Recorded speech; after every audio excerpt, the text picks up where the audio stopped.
Ils sont partis pour les rois du pays, pour ramener des épices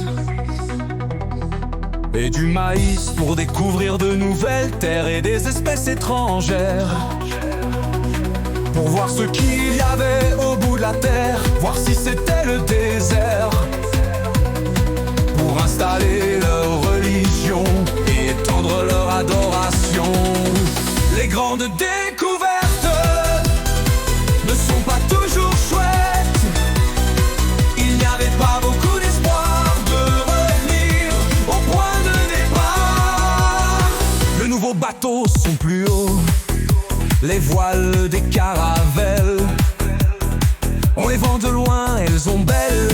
Fini la lune et les étoiles, c'est la boussole qui guide les voiles. Le plus célèbre est Christophe Colomb. Du Portugal il part, naviguant avec passion, découvrant l'Amérique en passant par l'océan Atlantique. Pour le roi d'Espagne il partit en 1490, de ramener de l'or pour lui. Les grandes découvertes ne sont pas toujours chouettes. Il n'y avait pas beaucoup d'espoir de revenir au point de départ.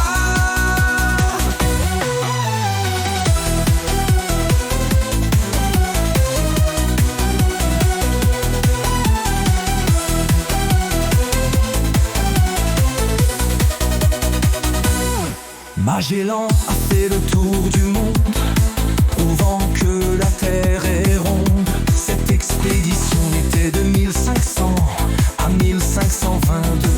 Ils ont navigué sur les flots bleus. Bartholomeus Dias, c'est un as, il va chercher des épices pour ses fils. En 1487, il part en expédition. De l'Afrique il longe tout le long pour le roi du Portugal, sur un bateau pas à cheval. Les grandes découvertes ne sont pas toujours chouettes. Il n'y avait pas beaucoup d'espoir de revenir au point de départ. Les navigateurs n'avaient aucune peur, ils étaient malades à cause des rats. Pour la nourriture c'était la cata.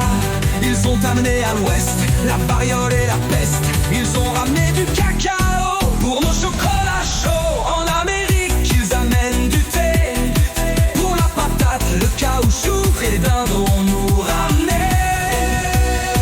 Les grandes découvertes ne sont pas toujours chouettes. Il n'y avait pas beaucoup d'espoir de revenir au point de départ. Les indigènes considèrent les colons comme des dieux. Ils ne restèrent pas heureux, ils se sont fait massacrer. Leur loi et leur religion, les Espagnols